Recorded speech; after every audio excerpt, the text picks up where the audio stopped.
Isang mapagpalang araw po sa inyo, Sir Blair. Lalong-lalo na po sa inyong mga giliw na tagapakinig. Sana po ay palagi po kayong nasa mabuting kalagayan, pati na rin po ang inyong buong pamilya. Ang kwento pong aking ibabahagi ay nangyari noong bata pa lamang ako. Isa itong karanasan na hindi ko po makakalimutan dahil ang pangyayaring yon ang humubog sa akin kung paano ako ngayon sa kasalukuyan. Naniniwala ako na lahat ng nilalang ay hindi likas na masama. Para sa akin, merong pangyayari o ibang nilalang ang nag-iimpluwensya upang sila ay maging kalaban ng kabutihan. Ako ang klase ng tao na palaging naghahanap ng kabutihan sa isang nilalang, tao man yan o aswang. Itago niyo na lamang po ako sa pangalan na Apollo. At ito ang aking kwento. Lumaki ako sa isang baryo kung saan halos lahat ng taong nakatira doon ay manunugis ng aswang. Madalas kasing salakayin ng mga aswang ang lugar na yon. Kaya naman, natuto ang mga tao na makipaglaban sa mga ganung nilalang. Kumbaga, ang baryo namin ay baryo ng mga manunugis. Merong mga gumagamit ng anting-anting at meron ding sandata at lakas lamang ang ginagamit. Ang aking ama ay isang kilalang manunugis nung siya ay buhay pa. Pero sa kasamaang palad, namatay siya sa pakikipaglaban sa mga aswang. Ang nanay ko naman ay umalis sa baryong yon dahil hindi na niya kinaya ang kaguluhan. Yun ang naging dahilan para mapunta ako sa pangangalaga ng aking lolo, Mateo. Si Lolo Mateo ay retiradong manunugis dahil sa kanyang katandaan. Ngunit nung malakas pa siya, ay siya ang kinikilalang pinakakinatatakutang manunugis sa aming lugar. Siya ang nagsanay sa aking ama. At noong bata pa ako, ay siya rin ang nagsanay sa akin para makipaglaban sa mga aswang. Ayon kay Lolo Mateo, dapat habang bata pa lamang ako ay marunong na akong makipaglaban sa mga aswang. Hindi lang upang maprotektahan ko ang sarili ko, kundi upang ipagpatuloy ko ang legasiya ng aming pamilya. Sa kasamaang palad, pakiramdam ko ay hindi ako itinadhana para makipaglaban sa mga aswang. Dahil kahit na anong pagsasanay ang gawin namin ni Lolo Mateo, ay hindi ako nagiging magaling. Gaya na lamang ng hapon na yon, nagsasanay kami ni Lolo Mateo sa harapan ng aming bahay. Isang kawayan ang hawak namin na kunwari ay itak. Pinilit kong sabayan ang bilis ni Lolo, pero nang malakas niyang nahampas ang aking kawayan, ay kumawala yon sa aking kamay. Mabilis na itinutok ni Lolo Mateo ang hawak niyang kawayan sa aking leeg. Diskumpiyado siyang napailing. Hindi ba lagi ko na lamang paalala sa'yo ay huwag mong hahayaang bumaba ang iyong depensa? Bakit ba hindi mo yan tinatandaan? At saka napakaluwag ng pagkakahawak mo sa kawayan. Kaya napakadali mo yung nabibitiwan. Tinatandaan ko naman po lahat ng sinasabi niyo, Lo eh. Pero talagang malakas at mabilis po kayo. Nagpapatawa ka ba, ha, Apollo? Kung sa akin lang, ay wala ka ng laban. Ano pa kaya kapag totoong aswang na kaharap mo? Sigurado ko na hindi ka pa man nakakaporma, ay mamamatay ka na. Hindi po ba pwedeng huwag na lang po akong maging manunugis, Lo? Anong sinabi mo? Ulitin mo nga. Lo, ayoko pong maging manunugis eh. Gusto ko lang pong maging normal na tao paglaki ko. Gusto ko pong maging teacher, tapos magtuturo po ako sa mga bata. Hindi pwede ang gusto mo mangyari. At anong mangyayari sa pamilya natin sa oras na gawin mo yung gusto mo? Sige nga. Mawawala na ang pamilya natin sa linya ng mga manunugis dito sa ating baryo. Ikaw lang ang nag-iisa kong apo. Kaya wala kang magagawa kundi ang maging manunugis na kagaya ko at ng tatay mo.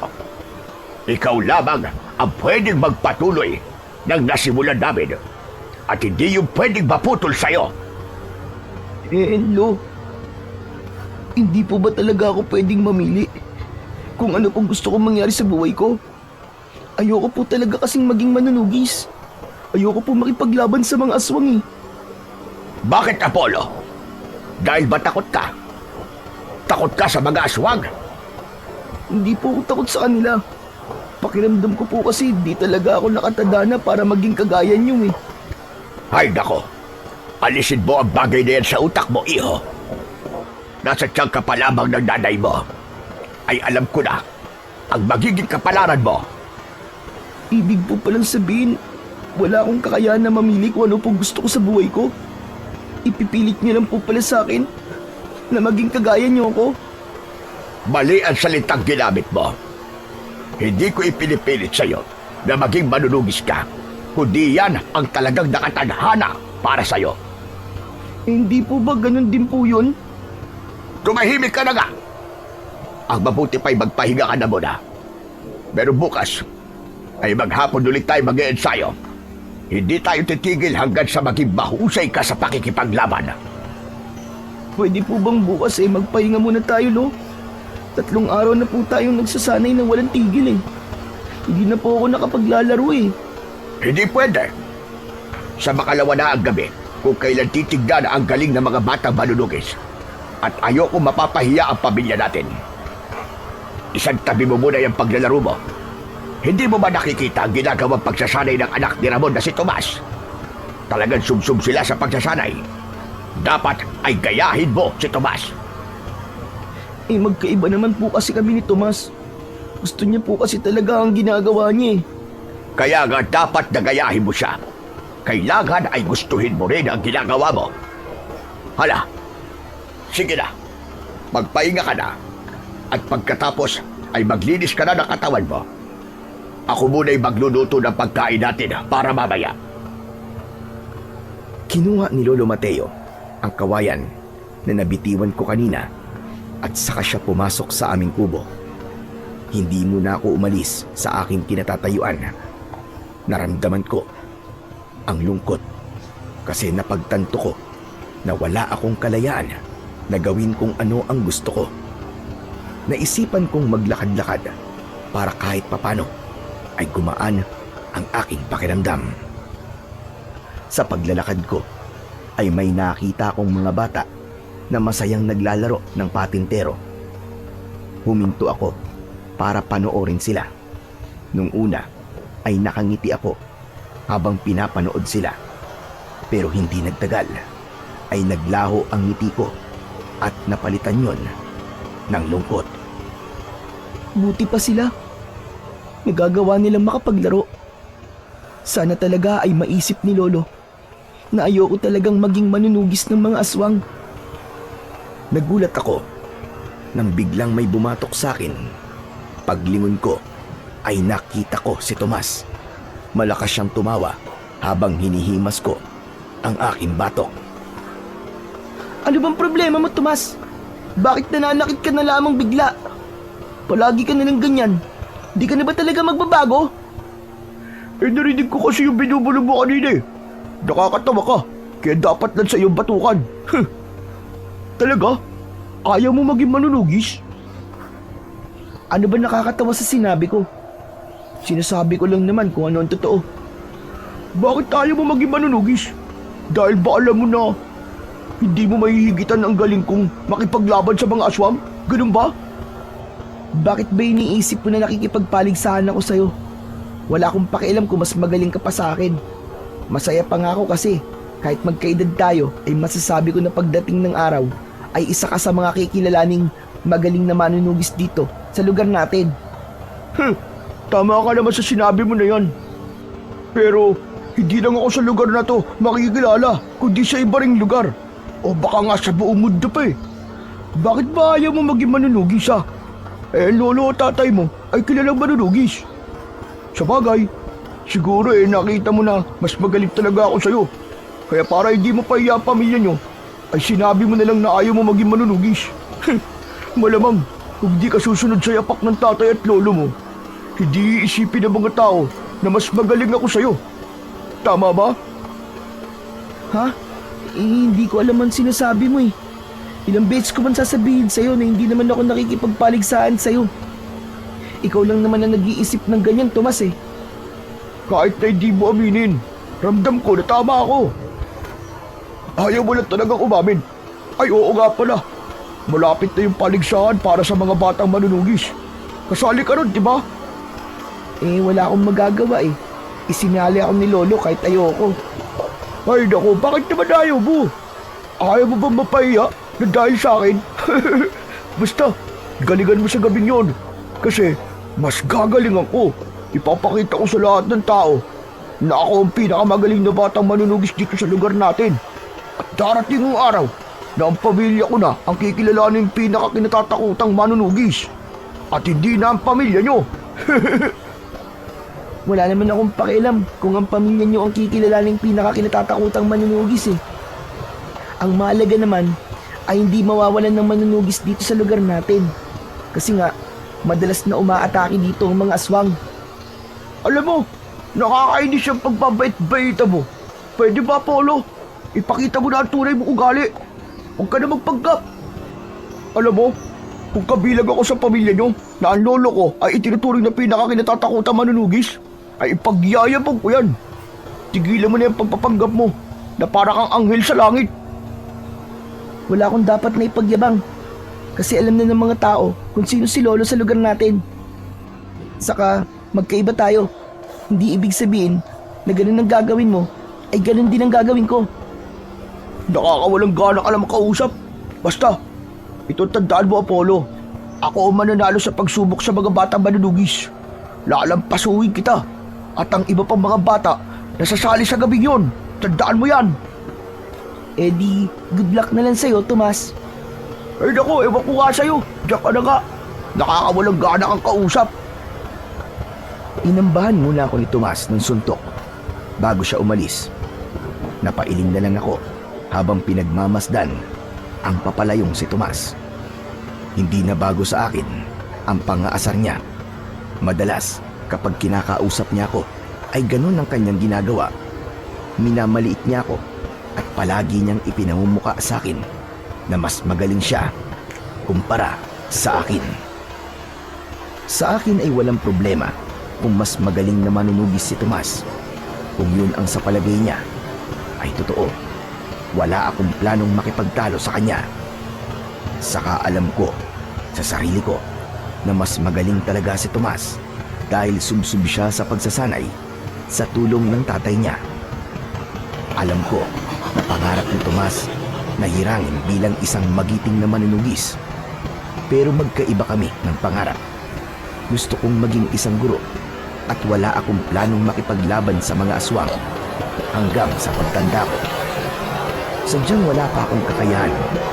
Natutulan ng tuluyan ang gusto ni Lolo Mateo. Pero alam ko, kapag nasa tamang edad na ako para gumawa ng sarili kong desisyon, ay doon ko na mapapanindigan ang kagustuhan kong hindi para sa akin ang pagiging manunugis. Palubog na ang araw nang nagdesisyon akong umuwi sa bahay. Naabutan ko si Lolo Mateo na nakaupo sa aming hapagkainan. Nakahain na ang aming hapunan. Mayroong isang kaldero ng kanin at ginataang gulay sa lamesa. Saan ka magaling ha? Hindi ba sabi ko ay magpahinga ka at maglinis ka ng katawan mo? Bakit umalis ka pa? Kahit sinabi ko kanina na magluluto lang ako ng hapunan natin. Lo, naglakad-lakad lang naman po ako para mag-isip.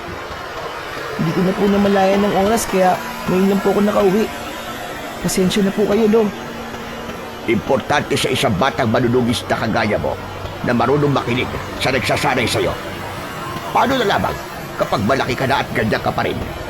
Baka mahirapan akong ituro sa'yo ang mga dapat mong malaman at matutunan kung hindi ka marunong sumunod. Hala, sige na. Maghugas ka na ng kamay mo para makakain na tayo.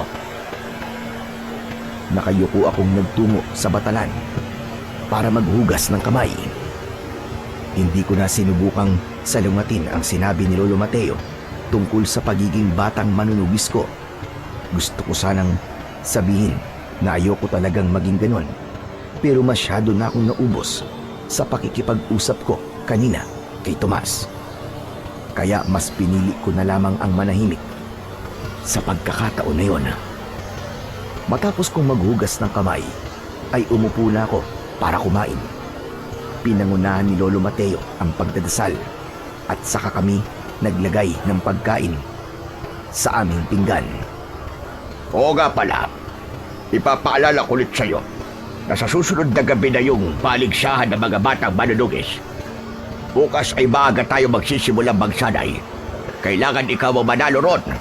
At alam mo kung bakit. Alam ko po, para po hindi ako maging kahihiyan sa pamilya natin. Kasi kapag natalo po ako, iisipin po ng mga tao na mahina ako at mas mapapahiya kayo. Kasi baka sabihin po ng mga tao na nagkulang kayo sa pagsasanay sa akin.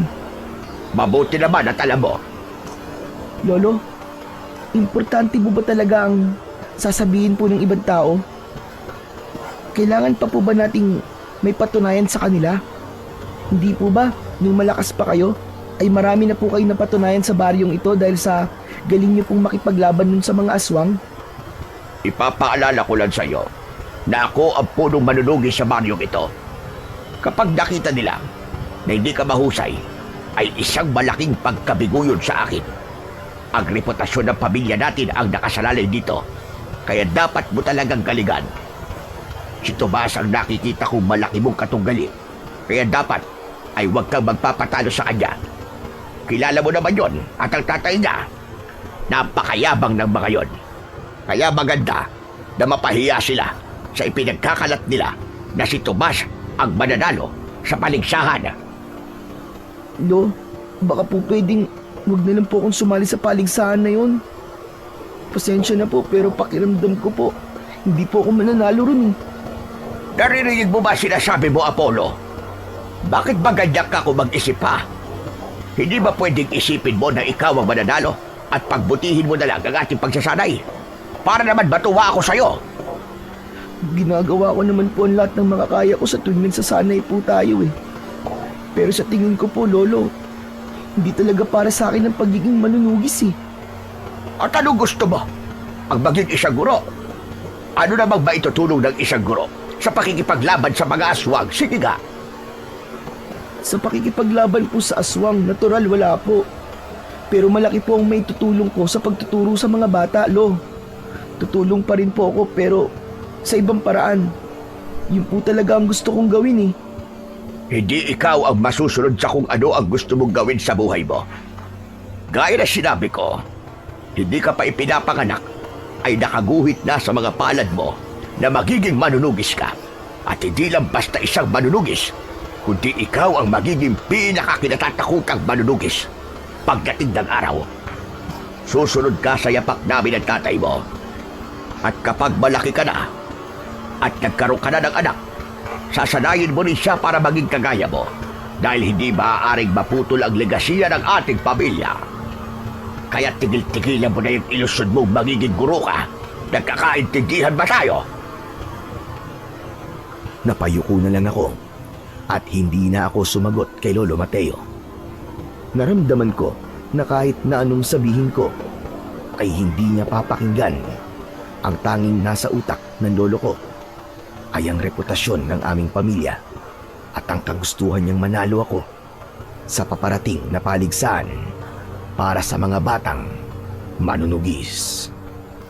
Nang sumunod na araw, paggising ko ay agad kaming nag-almusal ni Lolo. Nagpahinga kami ng konting minuto at saka kami nagsimulang magsanay. Sa kauna-unahang pagkakataon ay tinuruan niya ako na gumamit ng pana at palaso. Aniya, mas magandang matuto ako sa paggamit ng ibang armas dahil ang itak ay para sa pangmalapitan na pakikipaglaban, habang ang palaso at pana ay para sa pangmalayuan. Mas nahirapan ako sa paggamit ng palaso at pana. Hindi ko kayang maging asintado, kaya paulit-ulit kong ginawa ang mga pinapagawa ni Lolo Mateo. Nagkasugat-sugat na nga ang mga kamay ko dahil sa paggamit ng sandatang yon, hanggang sa hindi ko na napigilang magreklamo.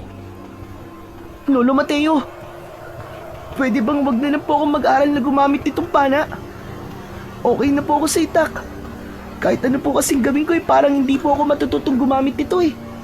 Sa itak nga po eh. Hirap na po akong gumamit. Dito po kaya. Nakalimutan mo na ba ang sinabi ko? Kailangan mong matutunang gumamit ng pana dahil may mga aswang na kailangan mong labanan sa malayuan. Mas maganda na mas marami kang alam na gamitin na sandata kaysa sa isa lang. Ibig po bang sabihin, may iba bang sandata kayong ituturo sa akin kung paano gamitin? Ganun po ba? Oo naman. Marami pa. Kaya ihanda mo ang sarili mo sa mga susunod na araw. Kaya ayoko pong maging manunugis eh. Ang dami ko pong dapat malaman. Bata pa lang po ako pero pagod na po ako. Hindi na nga po ako nakakapaglaro eh. Ganun ba? O sige, maglaro ka. Maglaro ka araw-araw mula umaga hanggang hapon hanggang lumawit yung dila mo dahil sa pagod. Bakit sa tingin mo ba? Ay may maitutulong sa baryo natin kung ganun ang gagawin mo? Wala po. Pero gusto ko lang naman po maging normal na bata, lo. Ano ba tingin mo sa sarili mo? Hindi normal na bata? Ganun na nga po. Ang normal na bata po kasi ay nakakapaglaro kasama po ang ibang bata. Ito po kasing ginagawa natin, hindi naman po ito ginagawa ng isang normal na bata eh. Ang dami mo sinasabi. Tama na. Sige, asintahin mo na ang target. Hindi ka titigil hanggat hindi ka nagiging asintado. Wala na akong nagawa, kundi ang sumunod na lamang kay Lolo Mateo. Pinilit kong asintahin ang target sa abot ng aking makakaya para matapos na kami sa pagsasanay sa araw na yon. Inabot kami ng halos 1 oras bago ko matagumpay na tamaan ang target at doon lang ako pinagpahinga ng lolo ko. Kinagabihan, gamit ang lumang tela, ay binindahan ni Lolo Mateo ang aking mga kamay na sugatan dahil sa pagsasanay ko sa paggamit ng palaso at pana. Bukod sa mga sandatang yon, ay meron ding itak na nasa kaluban ang nakasabit sa aking bewang. Pagsapit ng 11:00 ng gabi, ay nagtungo na kami sa bukana ng gubat. Marami-rami na ang taong naroon. Humanay ako sa 4 pang mga batang lalaki na kasali sa paligsahan para sa gabing yon. Nasa kaliwa ko si Tomas at sa gilid ng mata ko ay nakita kong nakangisi siya sa akin na para bang nakakaloko. Yan ba ang ayaw maging manunugis? 2 sandata ang dala? May itak ka na nga, tapos may pana ka pa. Eh si Lolo naman kasi may gusto nito at hindi ako. Sumunod na lang ako sa kanya. Sa bagay, kahit 10 iba't ibang klase na sandata pa ang dalin mo, ay wala ka pa rin binatbat sa akin. Ako mananalo sa paligsaang ito, Apollo. Tandaan mo yan. Hindi ko na sinagot si Tomas dahil tumayo na si Lolo Mateo sa unahan namin. Isa-isa niya kaming tinignan. Bilang siya ang punong manunugis sa aming lugar, ay siya ang nagpasimula ng paligsahan na yon na taon-taon namin ginagawa. At sa gabing yon, ang unang beses na sasali ako sa paligsahan na yon. Ngayon pa lang, ay dapat nyo lang ipagmalaki ang inyong mga sarili. Dahil kayong 5 ang napiling pinakamahuhusay na batang manunugis dito sa ating baryo. Kayo ang 5 karapat-dapat na lumahok sa paligsahan na gagawin natin ngayong gabi. Alam nating lahat na ang malawak na kagubatan na nasa ating harapan ay paboritong pugad ng iba't ibang uri ng mga aswang. Sa mga nakalipas na gabi ay maraming nagpapatunay na may isang mamangis na awok ang ngayon ay nandyan sa gubat.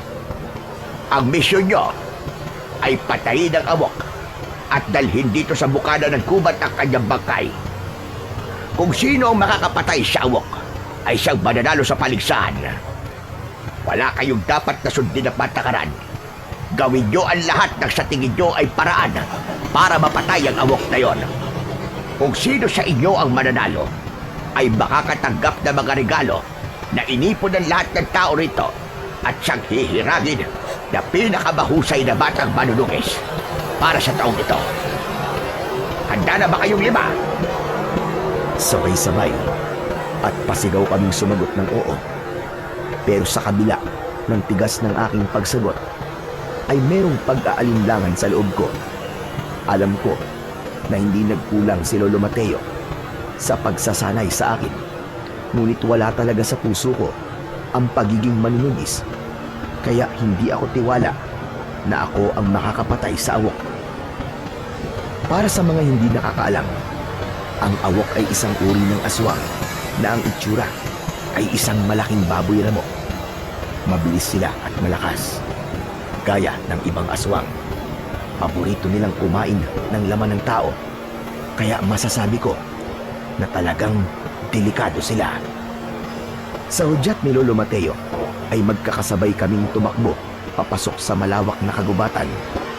Nasa likuran ko si Tomas at hindi na pinalampas ang pagkakataon na yun para asarin ako. Kahit ang lolo mo pa ang puno manunugis, ay matatalo pa rin kita, Apollo. Ako ang makakapatay sa awok. Tandaan mo yan. Wala ka na bang ibang alam sabihin kundi yan? Gusto ko kasi tumatak sa utak mo na mas magaling ako kumpara sa'yo. Hindi lang sa pagiging manunugis, kundi sa lahat ng bagay. Alam mo Tomas, wala naman akong pakialam kung ikaw ang mas magaling sa ating dalawa eh. Gawin mo na lang ang dapat mong gawin. Paala ka sa buhay mo. Nagulat ako nang bigla akong itinulak ni Tomas. Kaya't nawalan ako ng balanse at napasubsob ako sa lupa. Nakita ko na naunahan ako ni Tomas sa pagtakbo. Ang lampa-lampa mo naman. Hindi ka talaga mananalo sa akin kung ganyan ka kahina. Mas lalo kong nainis dahil sa nakakalokong tawa ni Tomas. Hinayaan ko na lang na makalayo siya bago ko tumayo. Naramdaman ko ang pananakit ng mga kamay ko dahil naituon ko ang mga yon nung nadapa ako. Napakayabang talaga ng Tomas na yun kahit kailan. Sana, kung hindi ako, ay ibang bata ang makapatay dun sa awok para mapahiya siya sa mga sinasabi niyo sa akin. Kahit na wala akong balak na manalo sa paligsahan, ay hinanap ko pa rin ang awok. Ginawa ko yun hindi para patunayan sa lahat na ako ang pinakamagaling na batang manunugis, kundi para mapahiya si Tomas. Naglakad-lakad ako sa gubat habang wala akong ideya sa kung saan na ang ibang batang manunugis o kung ano na ang ginagawa nila. Hanggang sa napahinto ako nang may narinig akong kaluskos mula sa loob ng isang makapal na halaman. Naging alerto ako kahit may kaba sa aking dibdib. Mabilis kong kinuha mula sa aking likod ang isang palaso at inilagay ko yon sa pana. Itinutok ko yon sa direksyon ng halaman. Matyaga ako naghintay dahil baka isa sa mga kalahok sa paligsahan ng naroon at hindi ang awok. Ayokong pakawalan ng palaso nang hindi ako sigurado dahil ayokong makagawa ng pagkakamali na ikakapahamak ng ibang tao. Tumutulo na ang pawis sa aking muka. Naging matatag ang pagkakahawak ko sa pana hanggang sa muling gumalaw ang halaman. Pero sa pagkakataong yun ay mas malakas na. Nagulat ako nang mula sa halaman ay lumabas ang awok. Nanlilisik ang mga mata niya na sumusugod sa akin. Doon ko na pinakawalan ng palaso. Malakas na umigik ang awok nang bumaon sa leeg niya ang palaso na naging dahilan para bumagal ang kanyang pagtakbo. Nawalan siya ng balanse at natumba siya. Hindi ako makapaniwala na nagawa kong asintayin ng ganun ang awok. Doon ko napatunayan na may magandang idinulot ang matyagang pagsasanay sa akin ni Lolo Mateo. Hindi ko na dapat sayangin ang pagkakataong to. Kailangan ko ng patayin ng awok. Hinugot ko sa kaluban ng itak. Pero nang lalapit na ako sa awok, ay dumating si Tomas. Mula sa kung saan, ay mabilis niyang nilapitan ng awok. Gamit ang kanyang itak, ay nilaslas niya ang leeg ng awok na siyang naging dahilan ng kamatayan nito. Napamaang ako sa bilis ng pangyayari. Ang hinala ko ay kanina pa nasa paligid si Tomas, at nang nakita niyang nagawa kong pahinain ng awok, ay sa kanya yon inatake at pinatay. Inilabas ni Tomas ang dala niyang lubid at sinimulan niyang itali ang mga paa ng walang buhay na awok. Lumapit ako kay Tomas nang may galit sa aking muka. Tomas, ang daya mo ah! Ako dapat napapatay sa awok na yan at hindi ikaw! Ano ba sinasabi mo? Nakita mo naman na ako ang pumatay dito ah. Ang galing ko talaga. Sigurado ako na matutuwa si tatay sa akin nito. Talaga? Matutuwa kaya ang tatay mo kapag nalaman niya na nandaya ka? Ano bang pandaraya sa ginawa ko? Sige nga, sabihin mo ka sa akin. Ako ang pumana sa awok, kaya siya nanghina. Kung di ko yung ginawa, hindi mo siya mapapatay. Ah, ito bang palaso na to ang pinagbabalaki mo? Eh di alisin na natin to. Nagulat ako nang inalis ni Tomas ang palaso na nakabaon sa leeg ng awok. Pinutol niya yon at saka itinapon sa kung saan. Alam kong ginawa niya yon para walang bakas na ako ang unang nakasugat sa awok. O ayan, inalis ko na yung pinagmamalaki mong palaso para wala ka ng ambag sa pagpatay ko sa awok na yan. Ang dami mo pa sinasabi na para bang nang pinana mo yan namatay na siya kagad. Ako naman talaga ang dapat na makakapatay sa awok kung di ka lang nakialam. At kung di ko yung pinana, malamang hindi mo yan mapapatay ng ganun kadali. Hindi ka ba nakinig sa sinabi ng lolo mo kanina? At sabi niya, kung sino ang nakapatay sa awok ay siya ang mananalo. Malinaw na manilaw na hindi namatay yung awok sa pagpana mo. Namatay siya nang ginilitan ko sa leeg gamit ang itak ko. Kaya mabuti pang tumahimik ka na lang dyan at tanggapin mo lang natalo kita. Tumiim ang bagang ko at mariin kong naikuyom ang aking mga kamay. Gusto kong saktan si Tomas ng sandaling yon, pero pinigilan ko ang sarili ko. Alam kong walang magandang maidudulot kung dadaanin ko sa dahas ang nangyayari.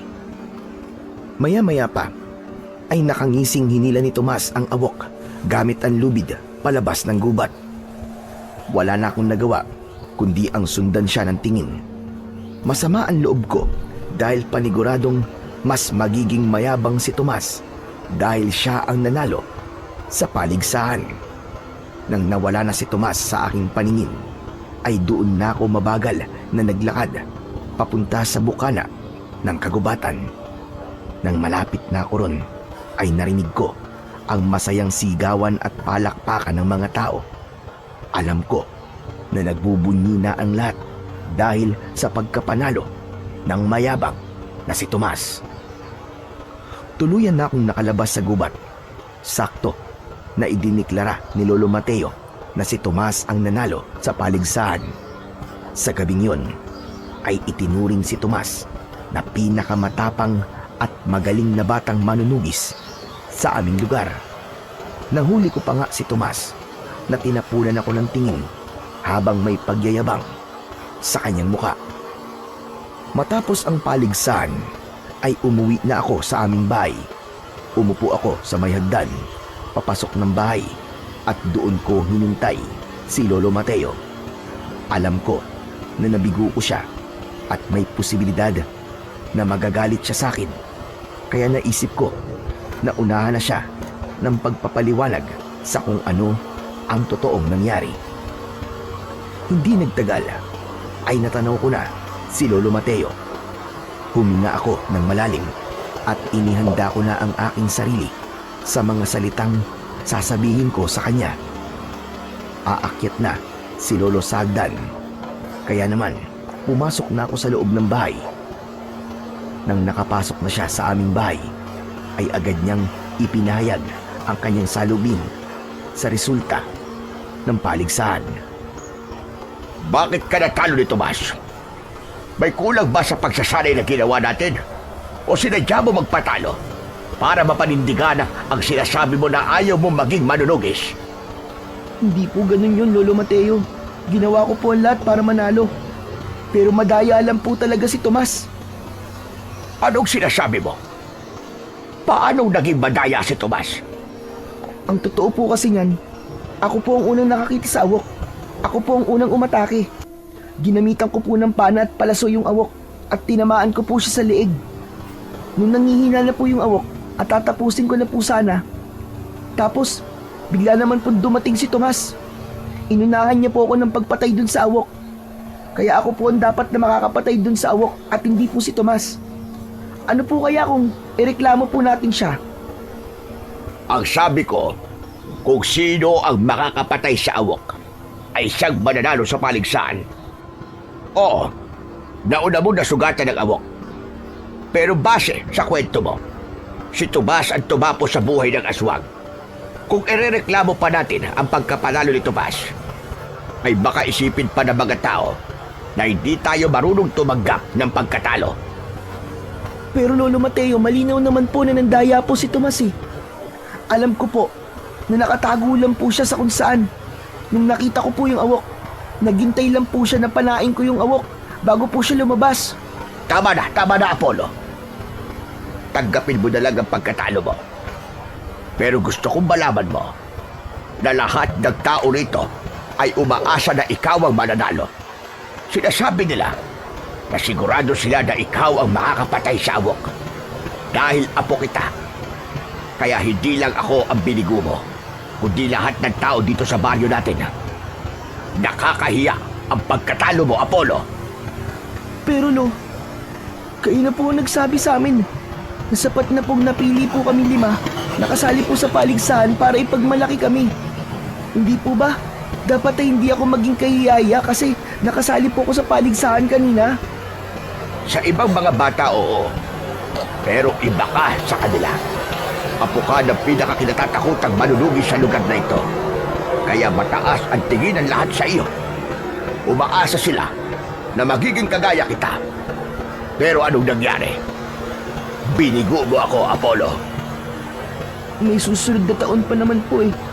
Babawi na lang po ako sa susunod na paligsahan. Hindi mo na mababawi ang pagkatalo mo ngayong gabi. Habang buhay nang tatatak sa utak ng lahat ang pagkatalo mo kay Tomas. Naluluwa akong napayuko.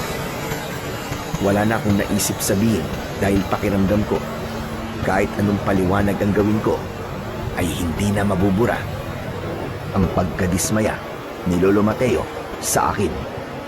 Pakiramdam ko tuloy ay napakahina ko ng sandaling yon. Natalo na nga ako ay mas lalo pang ipinaramdam sa akin ni Lolo na isa kong talunan.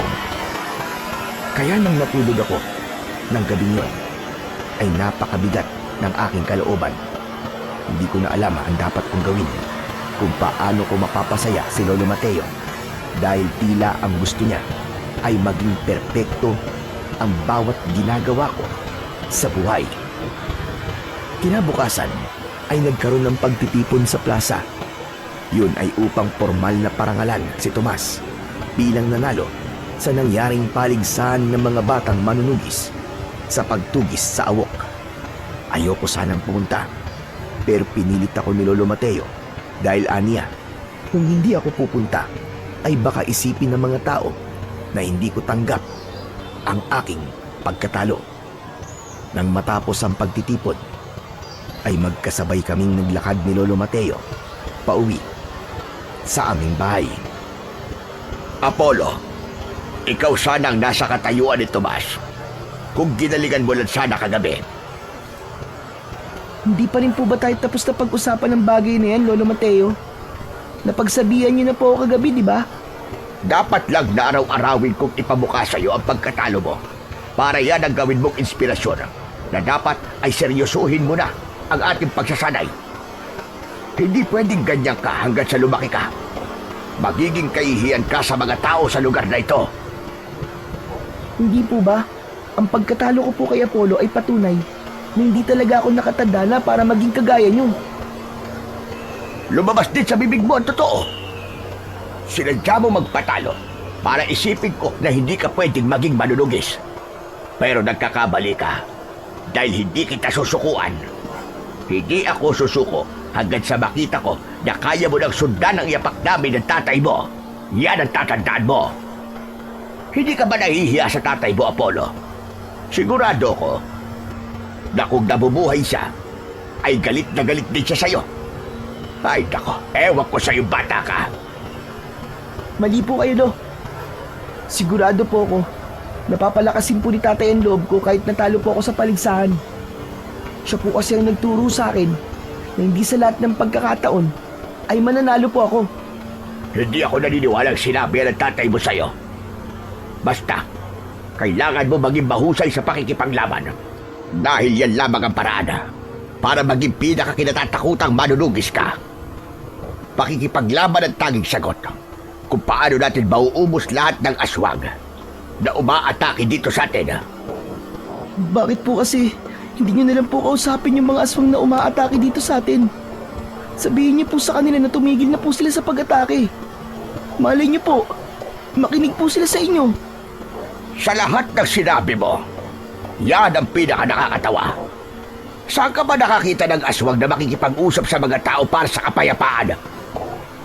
Lahat ng aswang ay isa na sa utak at yun ay ang patayin tayong mga tao. Lahat sila ang tingin sa atin ay pagkain, kaya dapat lang silang patayin. Naputol ang pag-uusap namin ni Lolo Mateo nang nakasalubong namin ang kapitan ng aming baryo. Sinabi niya na kailangan niyang kausapin si Lolo, kaya iniwanan ko muna sila at mag-isa kong umuwi sa bahay. Ginawa ko muna ang mga dapat gawin sa bahay para pag-uwi ni Lolo ay baka matuwa siya sa akin kahit papano. Nagwalis-walis ako sa paligid ng bahay.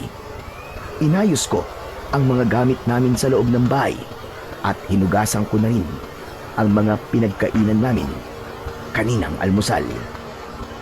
Hindi nagtagal ay bumalik na si Lolo Mateo.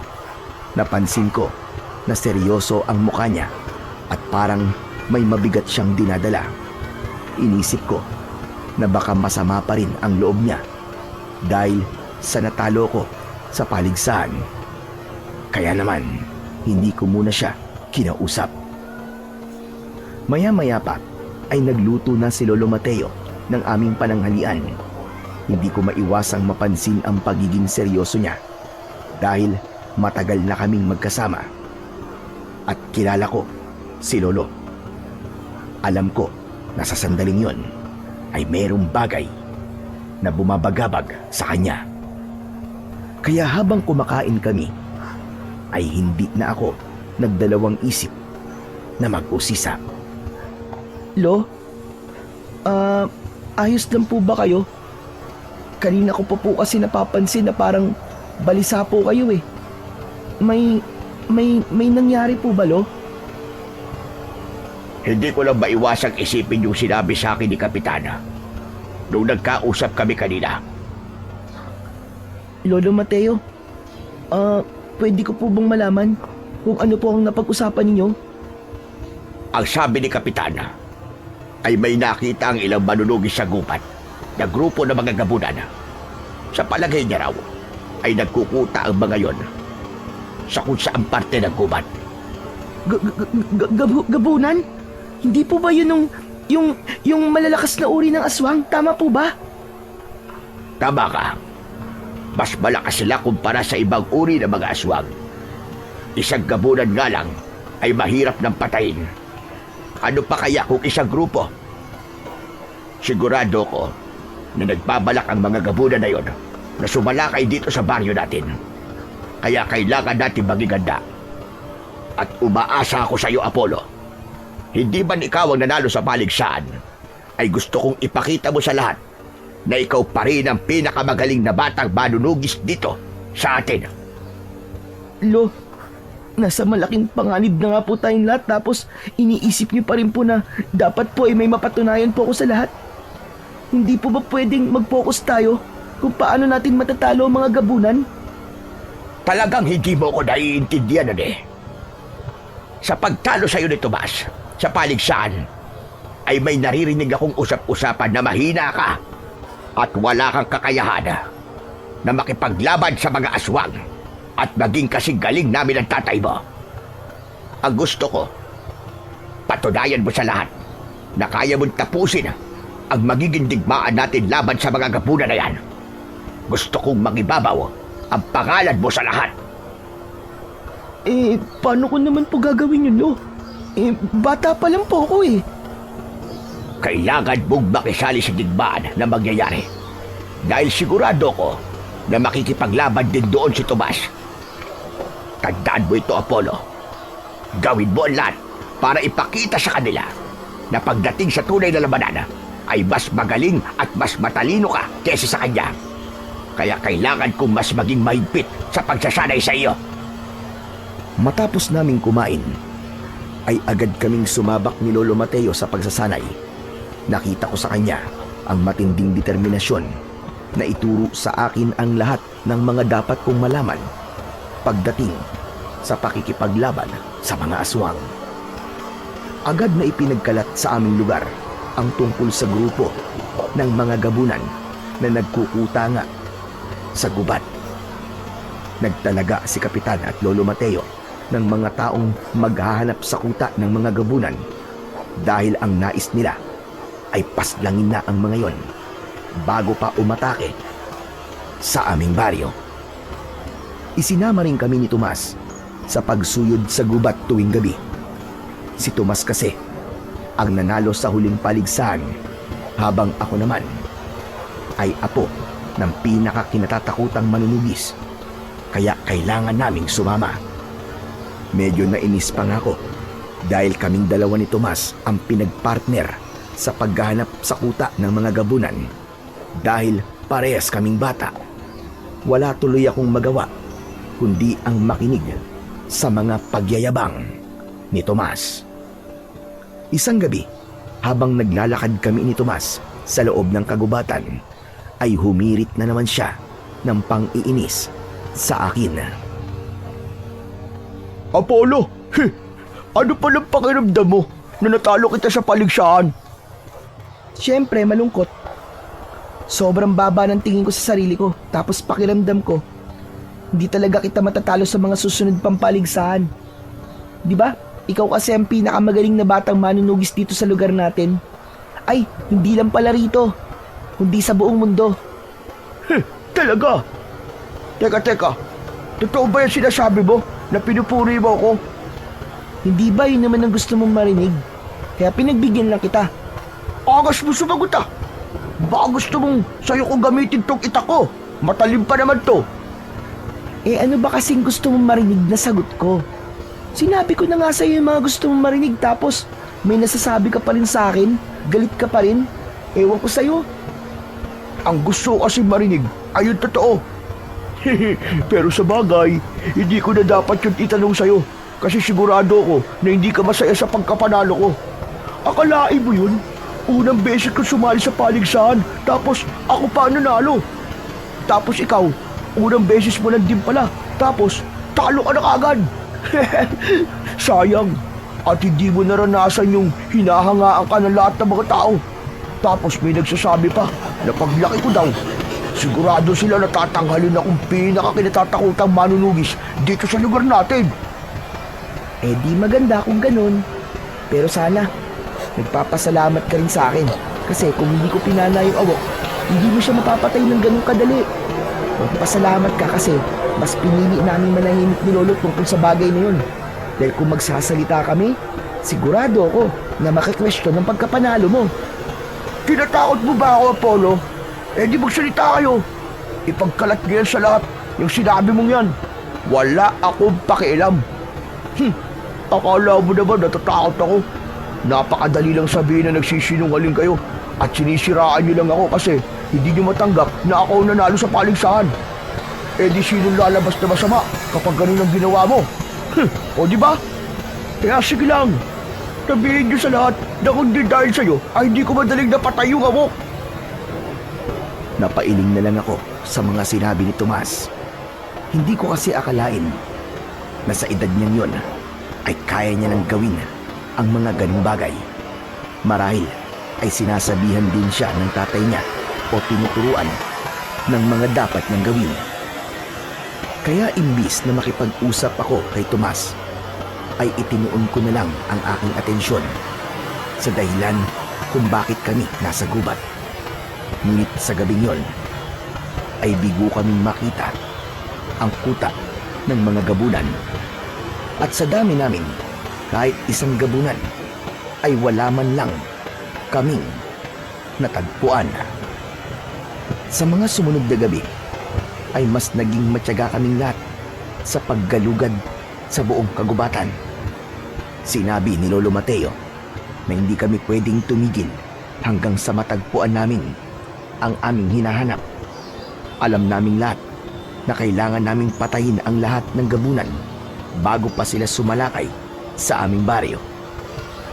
Dahil ilang gabi na kaming bigo, ay mas lalong naging balisa si Lolo Mateo. Kahit nagsasanay kami, ay nararamdaman ko yun sa kanya. Minsan pa nga, ay wala siya sa kanyang sarili, kaya nagkaroon ako ng pag-aalala para sa kanya. Kaya isang hapon, nang natapos na ang aming pagsasanay, at umupo siya sa mahabang upuan sa gilid ng aming bahay, ay tumabi ako sa kanya. Lolo Mateo, alam ko po kasi na hindi ka po ayos nitong mga nakaraang araw. Dahil hanggang ngayon po ay hindi pa rin natin nalalaman kung nasan po yung kuta ng mga gabunan. Mas makakabuti po sa inyo ang magpahinga muna ng ilang araw. Nandiyan naman po sina Kapitan at ang ibang manunugis. Hayaan nyo na lang po muna sa kanila ang pagganap sa kuta ng mga gabunan. Hindi ako pwedeng magpahinga. Lalo na't gabunan ang posible nating makakalaban. Alam mo bang, iba sila sa mga pagkaraniwang aswang. Isa pa, ako ang punong manunugis, kaya ayokong makikita ako ng mga tao na walang ginagawa. Huwag niyo na po munang isipin ang sasabihin ng mga tao, Lo. Siguro naman po ay hindi nila mamasamain ang pagpapahinga nyo ng ilang araw. Nag-aalala po kasi ako na baka magkasakit po kayo niyan eh. Hindi na po kasi kayo kasing lakas po, gaya po ng dati, Lolo Mateo. Nangako ko sa lahat na hindi ako titigil hanggat hindi tayo nagtatagumpay sa misyon natin. Kaya tumigil ka na sa pagpilit sa akin na magpahinga. Kayo po ang bahala, Lo. Basta po nagpapaalala lang po ako sa inyo ha. Kapag kayo po nagkasakit, wala pong sisiyan ha. Saka Lolo Mateo, may isang bagay pa pala akong sasabihin sa inyo. Kung tungkol na naman yan, sa ayaw mo maging manunugis, ay wag na muna ngayon pakiusap. Masyado na akong maraming iniisip para idagdag mo pa yan. Hindi po, Lolo Mateo. Hindi po tungkol doon ang sasabihin ko. Naisip ko lang po kasi na ilang gabi na po nating hinahanap sa gubat yung kuta ng mga gabunan. Hindi po kaya wala po sa gubat yung kuta po nila o baka naman wala talaga mga gabunan doon? Baka po nagkamali lang po yung mga nakakita at inakala nilang gabunan po yung nakita nila. Magaling magtago ang mga gabunan. Sinabi ko nang hindi sila gaya ng ibang aswang na madaling makita. Sinabi mo ba yan para tumigil na tayo sa ginagawa natin? Hindi po, Lo. Opinyon ko lang naman po yung kasi napakarami po natin tapos halos naikot na po siguro natin ang buong gubat. Pero hindi pa rin po natin nakikita ang mga gabunan. Basta, hindi ako hihinto hanggat hindi ko nahahanap ang mga gabunan. Kailangan nilang mamatay bago pa sila ang may patayin sa atin. Mas lalo kong naramdaman ang kagustuhan ni Lolo Mateo na patayin ang grupo ng mga gabunan. At dahil doon, ay natakot ako para sa kanya. Hindi dahil sa wala kong tiwala sa kakayahan niya bilang manunugis, kundi dahil sa matanda na siya at hindi na siya kasing lakas nung medyo bata-bata pa siya. Isa pa, baka kung ano ang mangyari sa kanya nang dahil sa stress at labis na pag-iisip.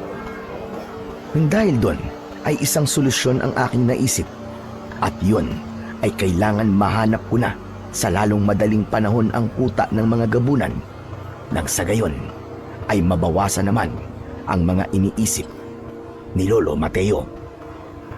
Isang gabi, nakansela ang paghahanap namin sa kuta ng mga gabunan sa gubat dahil sa biglaang pagbuhos ng ulan.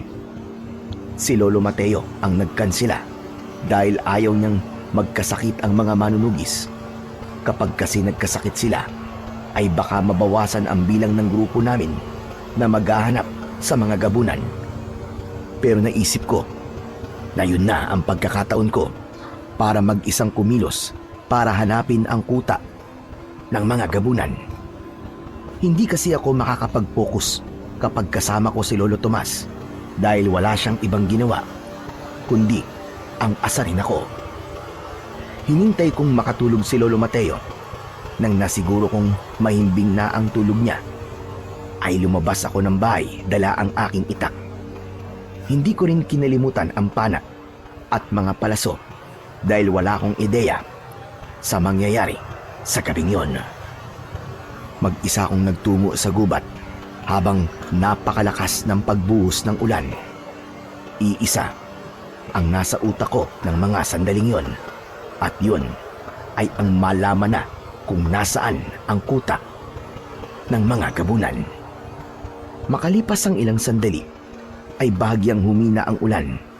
Nahirapan ako sa paglalakad dahil maputik ang aking nilalakaran, hanggang sa napahinto ako nang may narinig akong mga yabag sa aking likuran. Agad kong nilagyan ng palaso ang aking pana at mabilis akong humarap sa likod ko. Kitang-kita ko ang isang tao na nagtago sa likod ng isang puno.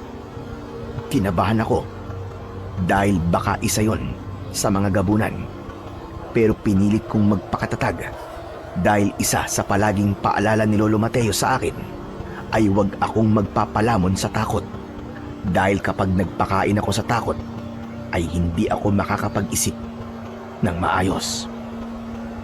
Sino nandyan? Nakita kita! Kaya mas mabuti pang lumabas ka na! May nakita akong kamay na bahagyang nakalabas sa likod ng isang puno. Hindi ko mawari kung kamay ba yun ng tao o ng aswang dahil madilim.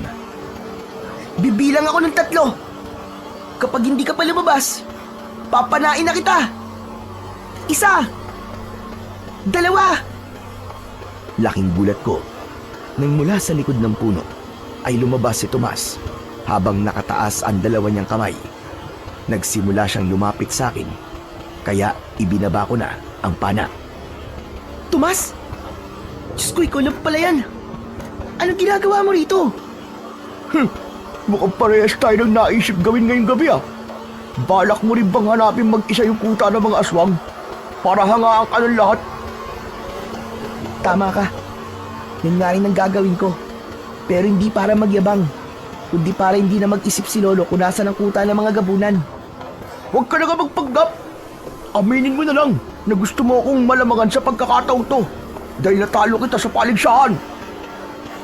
Isipin mo na ang gusto mong isipin, Tomas. Basta alam ko sa sarili ko kung bakit ko to ginagawa. Hindi ko na binigyan ng pagkakataon na makapagsalita si Tomas at tinalikuran ko na siya. Nagdesisyon ako na umuwi na lang dahil alam ko na hindi magiging tahimik ang aking misyon dahil nandun si Tomas. Pero hindi pa man ako nakakalayo ay may narinig akong kaluskos sa kung saan. Sigurado ko na narinig din yun ni Tomas dahil tumakbo siya sa pinanggagalingan ng kaluskos. Sinundan ko si Tomas at hindi nagtagal ay may nakita kaming isang nakakatakot na nilalang. Isa yung batang gabunan. Nalaman naming bata siya dahil maliit pa siya. Kulay itim ang buong katawan niya at ang buhok niya ay puti ang kulay. Hindi niya kami napansin dahil palingalinga siya sa paligid na parabang nawawala siya. Agad kong hinila si Tomas para makapagtago kami sa likod ng isang puno. Huwag muna nating atakihin yung batang gabunan. Sigurado ako na babalik siya sa kuta nila. Mas maganda kung susundan natin siya. Tumigil ka. Alam ko ang pinaplano mo. Kunwari susundan natin siya. Pero kapag nagkaroon ka ng pagkakataon, ay saka mo siya papatayin para hangaan ka ng mga tao. Hindi mo ako maluloko, Apollo. Talagang nagawa mo pang mag-isip ng ganyan ngayon. Ang misyon natin ay malaman kung nasa ng kuta ng mga gabunan. Kung papatayin mo siya, hindi natin malalaman yun. Basta. Wala akong tiwala sa'yo. Akin na nga yung pana mo. Nagulat ako nang inagaw ni Tomas sa akin ng pana. Mabilis siyang kumuha ng isang palaso sa likod ko. Itinutok niya yon sa batang gabunan at hindi siya nagdalawang isip na panain ang batang gabunan. Bumaon ng palaso sa balikat ng batang gabunan na naging dahilan para tumakbo yun ng napakabilis. Nang habulin ni Tomas ang batang gabunan, ay sinundan ko siya. Pero kahit may sugat ang batang gabunan, ay napakabilis pa rin niyang kumilos at sa isang kisap mata ay naglaho siya sa aming paningin. Huminto kami at lumingalinga sa paligid sa pag-asang makikita pa namin ang aming hinahabol hanggang sa binawi ko na kay Tomas ang aking pana. Sayang! Nakawala pa siya! Bakit mo kasi siya pinana? Kung nakinig ka na lang sana sa akin, malalaman na sana natin kung nasa ng kuta nila. Kung nakinig ako sa'yo, malamang ay ikaw nang nakapatay doon sa batang gabunan. Siguro may balat ka sa pit, no? Kasi palagi ako minamalas kapag kasama kita. Diyan ka na nga. Uuwi na lang ako. Matapos yung sabihin ni Tomas, ay malalaki ang mga hakbang na tinahak niya ang daan palabas ng gubat. Alam ko na kaya siya umalis ay alam niyang mali ang kanyang ginawa. Pero hindi lang niya yon maamin. Aalis na rin sana ako nang nakita ko sa gilid ng aking mga mata ang paggalaw ng isang makapal na halaman. Napalunok ako ng diretso ko yung tingnan. Nakikita ko kasi mula sa loob ng halaman ang nagliliwanag na mga mata at sigurado ko na yun ang batang gabunan. Inilabas ko ang aking itak. Lumapit ako sa halaman habang nakatutok doon ang itak. Huminto ako nang sapat na ang layo ko sa halaman. Bata, lumabas ka dyan. Huwag kang mag-alala, hindi kita papatayin. Ang gusto ko lang ay ituro mo sa akin kung nasaan ang inyong kuta. Napaatras ako nang marahang lumabas ang batang gabunan. Kinilabutan ako nang makita ko siya ng mas malapit. Mas nakakatakot kasi ang itsura niya sa malapitan, lalo na't umaangil siya na parabang isang mabangis na hayop. Nagngangalit ang mga ngipin niya at nanlilisik ang mga mata niya. Nakabuka ang mga kamay niya na parabang anumang sandali ay handa siyang umatake sa akin. Pero sa kabila ng mabangis na itsura ng batang gabunan, ay napansin ko ang takot sa kanyang mga mata. Tila itinatago niya ang takot na yon sa kanyang mabangis na mukha. Nang humakbang pa siya ng isa, ay bigla siyang nabuwal. Napaungol siya dahil sa sakit at doon ko napansin ang palasong nakabaon sa kanyang balikat. Mabilis na napalitan ng awa ang takot na nararamdaman ko para sa batang gabunan.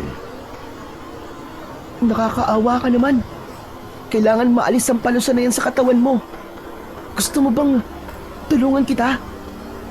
Galit na umangil ang batang gabunan, pero kulang ang bangis na meron siya dahil mas nakikita ko ang panghihina sa kanyang muka. Batang gabunan, huwag kang matakot sa akin. Promise, hindi kita sasaktan. Nakita mo naman siguro na hindi ako ang pumana sa'yo, di ba? Gusto lang talaga kitang tulungan. Magtiwala ka lang sa akin. Pailalim akong tinignan ng batang gabunan. May pagdadalawang isip pa rin akong naramdaman sa kanya.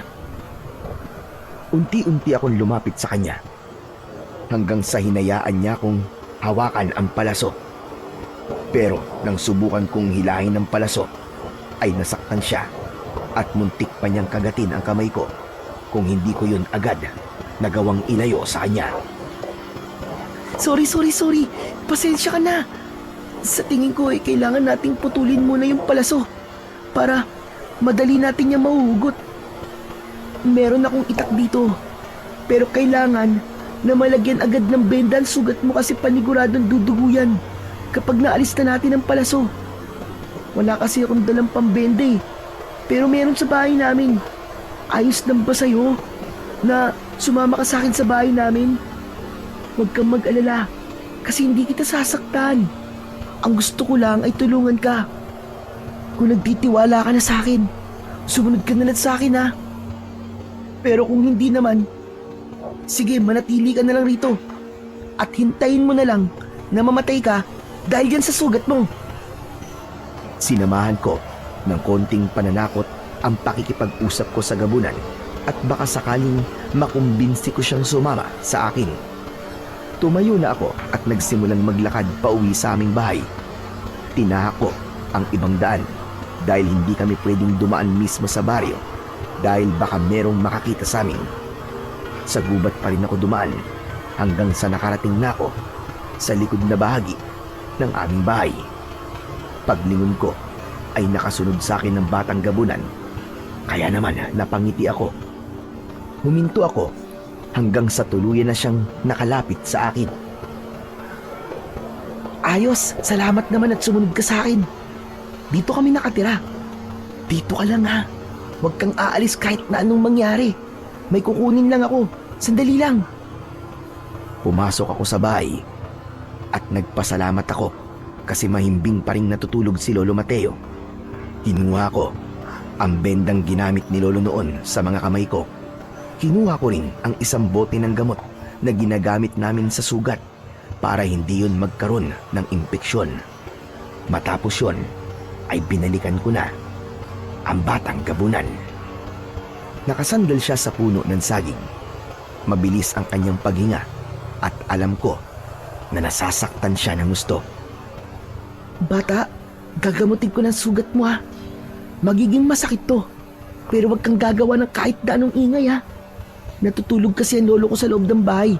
At kapag nagising siya, naku Tepok, papatayin ka niya kasi isa siyang manunugis eh. Basta tiisin mo lang ang sakit ha. Kasi para rin naman to sa'yo. Marahang tumango ang batang gabunan bilang tugon sa sinabi ko. Ngumiti naman ako sa kanya at sa pagkakataong yon ay naramdaman ko na ang tiwala niya sa akin.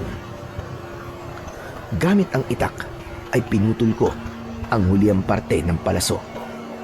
Matapos yun ay mabilis kong hinugot yun mula sa tulong bahagi ng palaso na nakausli sa likod ng balikat ng batang gabunan. Sisigaw sana siya pero agad kong itinakip ang kamay ko sa bibig niya. Huwag kang sisigaw. Kapag sumigaw ka, mamamatay ka. Huwag kang sisigaw. Huminga ka lang ng malalim ng paulit-ulit. Tumango siya habang nanlalaki ang kanyang mga mata. Maraan ko namang inalis ang kamay ko sa bibig niya at doon ko na inumpisang lagyan ng gamot ang sugat niya. Kasunod nun ay nilagyan ko ng benda ang balikat niya at siniguro ko na meron yung tamang higpit upang hindi siya gaanong masaktan. Yan, tapos na. Basta wag mong tatanggalin ang benda na nilagay ko ha.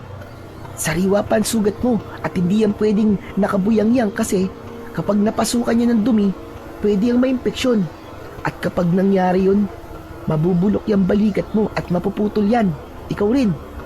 Ayaw mo naman siguro mangyari yun, di ba? Pero sa ngayon, hindi ka pa pwedeng bumalik sa gubat. Baka kasi sa mga oras na to, ay babalik dun si Tomas kasama ang ibang manunugis para hanapin ka. Dito ka muna, tapos bukas ng umaga, saka kita ihatid sa kuta nyo. Naiintindihan mo ba ako? Marahang tumango ang batang gabunan matapos kong magsalita. Muli akong ngumiti sa kanya dahil alam kong naintindihan niya ang mga sinabi ko. Naglatag ako ng mga sako sa silong ng aming bahay. Doon ko pinahiga ang batang gabunan. Tinakpang ko siya ng mga sako at nagpaalala ko sa kanya na huwag siyang aalis doon at huwag na huwag siyang gagawa ng kahit na konting ingay. Sinabi ko rin sa kanya na bukas ng umaga ay sasamahan ko siya para makauwi siya sa kanila. Nang masiguro ko na maayos na ang lagay ng batang gabunan, ay pumasok na ako sa aming bahay. Tahimik akong nagubad. Pinunasan ko ng tuwalya ang aking katawan. At nang natuyo na ako, ay nagpalit na ako ng malinis na damit. Humiga ako sa papag at tumabi ako kay Lolo Mateo. Nagpasalamat ako kasi hindi siya nagising. Sa totoo lang, wala akong pinagsisisihan nang tulungan ko ang batang gabunan dahil alam ko na kailangan niya ng tulong ko. Naramdaman ko kasi na hindi siya masama. At kung ako ang nasa kalagayan niya, ay gusto ko rin na merong tutulong sa akin. Hindi man lang sumagi sa utak ko na patayin siya dahil alam ko na meron siyang pamilya na naghihintay na makauwi siya ng ligtas. Bago ako matulog, ay ipinagdasal ko na sana ay magtagumpay ako sa pagdala sa batang gabunan sa kanyang tahanan. Kinaumagahan, nang nagising ako, ay nakita ko si Lolo Mateo na naghahanda na ng aming almusal. Naghilamos at nagmumug ako sa batalan. Pagkatapos, ay lumabas ako at sinilip ko sa silong ang batang gabunan. Inalis ko ang mga sakong nakatakip sa kanya at nang nakita ko siya, ay sumenyas ako sa kanya na huwag siyang maingay. Nataranta ko nang nakita ko na pababa ng aming bahay si Lolo Mateo. Mabilis kong ibinalik ang mga sako sa ibabaw ng batang gabunan. Gumapang ako palabas ng silong at patayo na sana ako nang biglang dumating si Lolo Mateo. Napakunot ang noo ni Lolo nang nakita niya ako sa ganung posisyon. Anong ginagawa mo dyan? Galing ka ba sa silong ng bahay? Opo. Kasi, nahulog po yung piso ko, kaya hinanap ko po. O ano, nakita mo ba? Hindi nga po eh. Pero mamaya ako na lang po hanapin. Yumuko si Lolo Mateo upang sumilip sa silong. Abot langit ang kaba ko dahil baka makita niya ang batang gabunan na naroon. Sandali, anong ginagawa ng mga sako natin sa silong? Paano napunta ang mga yan dyan? Ano po kasi, ako po naglagay niyan dyan. Hindi po ba umulan kagabi? Kaya inilagay ko po yan ng mga sako para hindi po mabasa. Hindi na umuulan, kaya ibabalik ko na ang mga yan sa kinilalagyan ng mga yan. Wag na po, Lo. Ako na po ang balang gumawa nun mamaya. Saka baka mamaya po, sumakit pa po ang likod nyo kung gagapang po kayo dyan sa silong eh. Aba, oo nga, no? Tama ka naman. O basta, pagkatapos natin mag-almusal, ay ayusin mo na ang mga yan, ha? Oo nga pala, bibili muna ako ng pandesal sa panaderya. Bantayan mo yung pritong itlog sa lamesa at baka mamaya may pusang makapasok. Alam mo naman ang mga pusang pagala-gala dito. Basta may makitang pagkain, ay kakainin. Sige po, ako na po ang bahala ron. Ngumiti ako kay Lolo Mateo para itago ang kaba ko. Hindi nagtagal, ay umalis na siya para bumili ng pandesal. Siniguro ko na nakalayo na siya bago ko binalikan ang batang gabunan sa silong. Inilis ko ang sakong nakatakip sa kanyang muka. Bata, ikukuha kita ng tubig na maiinom at baka nauuhaw ka na. Tapos mamaya, pagkatapos namin mag-almusal at umalis si Lolo, ihatid na kita sa kuta nyo. Marahang tumango ang batang gabunan. Natuwa ako dahil wala na sa mukha niya ang bangis at galit. Ang nakikita ko na lamang doon ay isang nilalang na takot at hindi alam ang gagawin. Sandali kong iniwanan ang batang gabunan upang ikuha siya ng maiinom na tubig. Isang baso ng tubig ang dinala ko sa kanya at tinuruan ko pa siya kung paano uminom mula sa baso. Nang nakainom na siya, ay muli ko siyang tinakpan ng sako at saka ako bumalik sa loob ng aming bahay. Maya-maya pa ay bumalik na si Lolo Mateo. Ipinatong niya ang isang supot ng pandesal sa lamesa at nagsimula na kaming kumain. Alam mo bang pinag-uusapan ngayon si Tomas? Ho, bakit po? May ginawa po bang hindi maganda si Tomas? Ayon sa narinig ko, mag-isang nagpunta si Tomas sa gubat kagabi at isang batang gabunan ang kanyang nakita. Nasugatan daw ni Tomas yung batang gabunan pero nakatakas. Kaya sa ngayon ay mas sigurado nang may mga gabunan talaga sa gubat. Dapat ganun ang ginagawa mo. Dapat ay kumikilos ka ng mag-isa gaya ni Tomas. Hindi ba sabi ko, dapat ang pangalan mo ang mangingibabaw sa laban natin sa mga gabunan? Pero hindi pa ka nagsisimula ang laban natin sa mga gabunan, ay nauungusan ka na kagad ni Tomas. Napailing ako dahil malinaw na hindi isinama ni Tomas sa kwento niya na kasama niya ako kagabi sa gubat. Talagang sinolo niya ang pagkakakita niya sa batang gabunan dahil ang gusto niya ay sa kanya lang ang lahat ng papuri ng mga tao. Apollo, iho, bakit ang tahimik mo bigla? Wala ka man lang ba sasabihin? Wala ka bang plano para mahigitan mo si Tomas? Ganito po ba talaga ang buhay ko, Lo? Dapat ay palagi po ako may mapatunayan? Dapat ay mas lamang ako kay Tomas? Hindi po ba? Hindi dapat ginagawang paligsahan ng pagiging manunugis. Kasi isa lang po tayo ng gustong mangyari. At yun ay ang protekta ng ating baryo laban sa mga aswang na nanggugulo rito. Noon pa man, ay meron ng paligsahan dito. Nagsimula yan nang hiragin akong pinakakinatatakutang manunugis. Lahat ng mga manunugis ay gustong maging kagaya ko. Lahat sila gustong makuha ang titulong nakakabit sa pangalan ko. Hindi mo na maaalis ang paligsahan at pagalingan dito sa lugar natin, Apollo. Malungkot akong tumango, pero sa loob-loob ko ay hindi ko pa rin maunawaan ang nangyayari sa aming baryo. Hindi ko maintindihan kung bakit kailangan malaman kung sino ang mas magaling at mas malakas. Gayong iisa lang naman ang aming hangarin, at yun ay ang protektahan nga ang aming baryo mula sa mga masasamang aswang. Matapos naming mag-almusal, ay nagtungo si Lolo Mateo sa bahay ng aming kapitan upang pag-usapan ang susunod nilang gagawin para mas mapadali ang paghahanap sa kuta ng mga gabunan. Sinamantala ko ang pagkakataon na yon.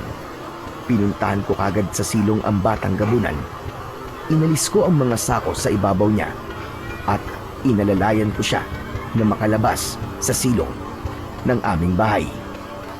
Bata, wala na si Lolo. Pwede na tayong umalis. Tara na. Apollo, nakalimutan ko pala yung sombrero ko. Pakikuha nga at sobrang tindi na sikat ng araw. Nanlamig ako nang narinig ko ang boses ni Lolo Mateo sa harapan ng aming bahay. Ang unang pumasok sa isip ko ay ang mailayo na roon ang batang gabunan. Kaya imbis na magpakita ako kay Lolo, ay pumunta kami sa talayban sa likod ng bahay at doon kami nagtago. Narinig ko ang pagtawag ni Lolo Mateo sa pangalan ko hanggang sa nagpunta na siya sa likod ng bahay. Luminga siya sa paligid. Kulang na lang ay pigilan ko ang aking paghinga dahil sa isang maling galaw lang ay sigurado ko na malalaman ni Lolo kung nasaan ako. Nagtaka ako nang yumuko si Lolo Mateo at inilapit niya ang kanyang daliri sa lupa. Inamoy niya ang daliri niya. Hindi ako maaari magkamali. Dugo ito ng isang gabunan. Ibig ba't sabihin ay kinuha ng gabunan si Apollo kaya siya wala rito sa bahay? Kailangan kong tawagin ang ibang manunugis. Kailangan naming iligtas ang apo ko. Matapos yun, ay nagmamadaling umalis si Lolo Mateo. Napailing ako kasi napagkamalan pala ng lolo ko na kinuha ako ng isang gabunan. Pero isinintabi ko muna yon at inisip ko na kailangan na naming magmadali dahil paniguradong magtutungo sina Lolo at ang mga manunugis sa gubat. Makalipas ang ilang sandali, ay tumakbo na kami ng batang gabunan sa loob ng kagubatan. Nasa unahan ko siya habang nakasunod naman ako sa kanya. Nang sandaling yon, ay wala na sa utak ko ang malaman kung nasaan ang kuta ng mga gabunan. Ang gusto ko lang mangyari ng mga sandaling yon ay makasiguro ko na makakauwi ng ligtas ang batang gabunan. Kaya naman, hindi ko pa rin siya iniiwanan. Maya-maya pa ay may narinig akong yabag ng mga paa na paparating. Agad kong hinila ang batang gabunan sa likod ng isang makapal na halaman. Huwag kang maingay ha. Sigurado ako na paparating na mga manunugis. Hindi nga ako nagkamali dahil hindi nagtagal ay nakita ko si Lolo Mateo na kasama ang ibang manunugis. Kasama rin nila si Tomas. Huminto sila ilang metro ang layo sa pinagtataguan namin. Mang Mateo, sigurado ka ba na kinuha ng gabunan si Apollo? Oo. Dugo ng gabunan ang nakita ko sa likod ng bahay namin. Siguro ay nanlaban si Apollo at nasugatan niya ang gabunan. Kaya kailangan natin magmadali sa paghahanap sa apo ko. Ang sabi niyo kanina pa siya nawawala. Hindi kaya sa oras na to ay patay na si Apollo? Tumahimik ka ng bata ka. Alam kong hindi kayo magkasundo ni Apollo. Pero hindi ko akalain na lalabas ang kanyang salita sa bungangamon lintik ka. Ano ba masama sa mga sinabi ko? Sinabi ko lang naman ang isa sa posibleng nangyari kay Apollo. Nakapara po, kung sakaling patay na ka siya, hindi po kayo magugulat ng gusto. Tama na! Kung wala kang magandang sasabihin, ay itiko mo na lamang ang bibig mo. Kailangan natin maghiwa-hiwalay para mas madali nating mahanap si Apollo. Maghahati tayo sa 4 na grupo. Mabilis na hinati-hati ni Lolo Mateo sa 4 na grupo ang mga manunugis. Matapos yun, ay nagpunta na sila sa iba't ibang direksyon. Nagpasalamat ako kasi walang nagpunta sa direksyon ng pinagtataguan namin ng batang gabunan. Naghintay muna ako ng ilang minuto bago kami nagpatuloy sa pagtakbo. Matyaga kong sinundan ang batang gabunan. Panay ang dasal ko ng mga sandaling yon na hindi kami makita ng mga manunugis. Hanggang sa huminto ang batang gabunan sa malawak na bahagi ng kagubatan. Lumingalinga siya sa paligid na para bang meron siyang hinahanap. Bakit tayo tumigil? Malapit na ba rito ang kuta nyo? Nagulat ako nang isang mas malaking gabunan ang nakita kong papalapit sa amin. Mas nakakatakot ang itsura niya kumpara sa bata. Mahaba ang puting buhok niya. Malaki ang kanyang itim na katawan at matutulis ang kanyang mga kuko na animo ay patalim. Mabilis na lumapit ang batang gabunan sa paparating na mas malaking gabunan.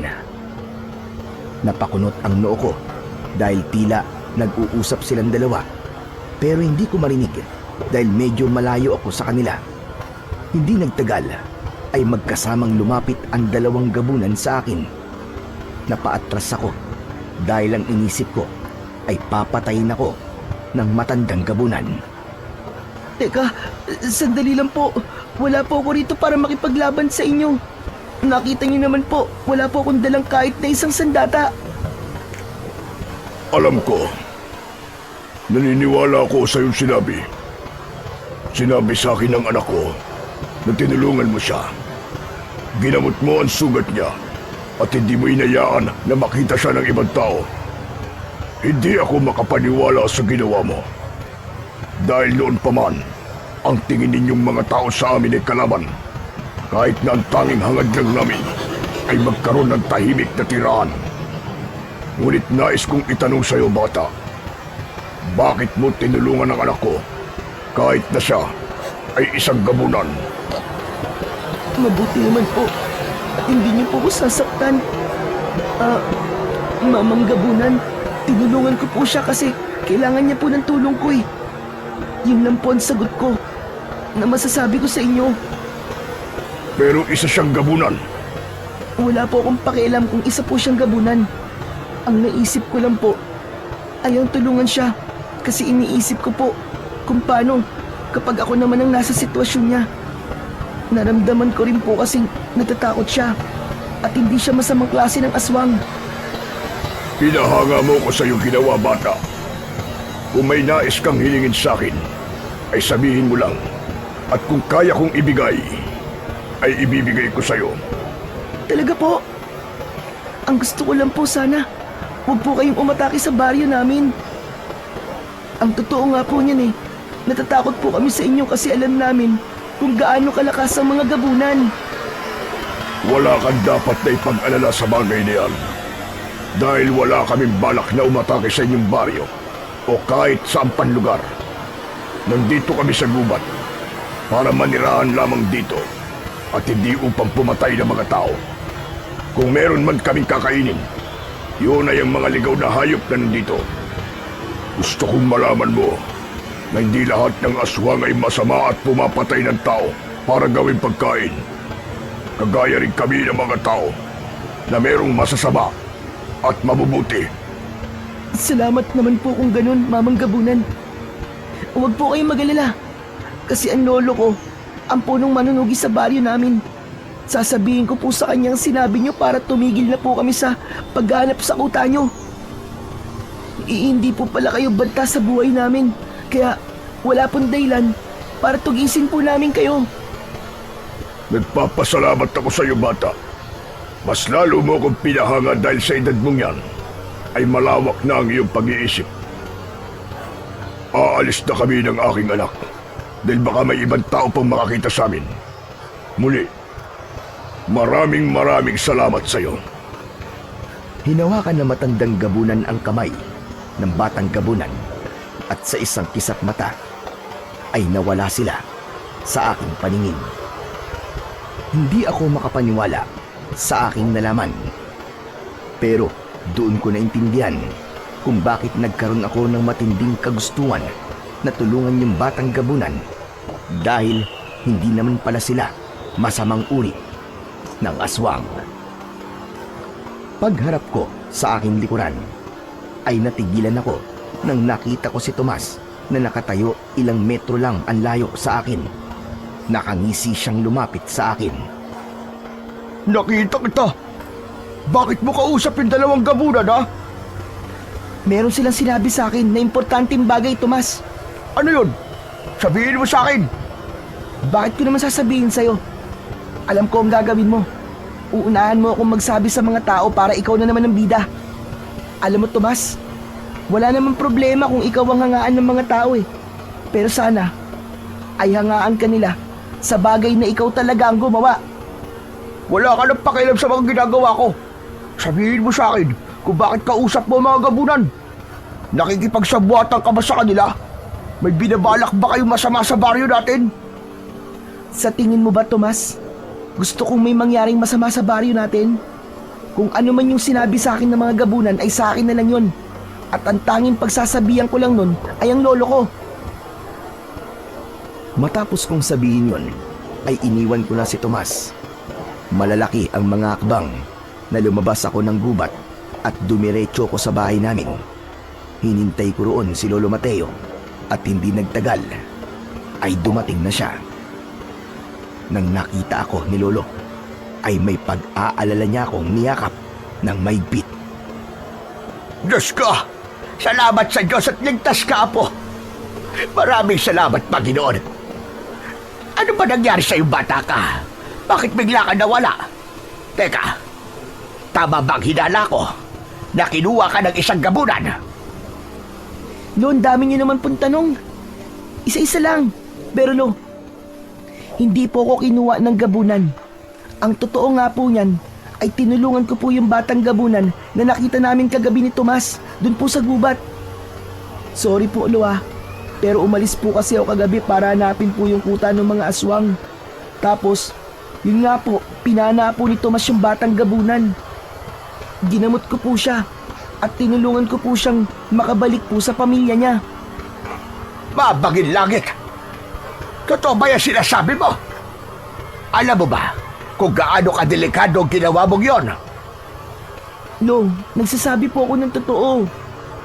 Pero, hindi po kayo maniniwala, Lo, sa nangyari.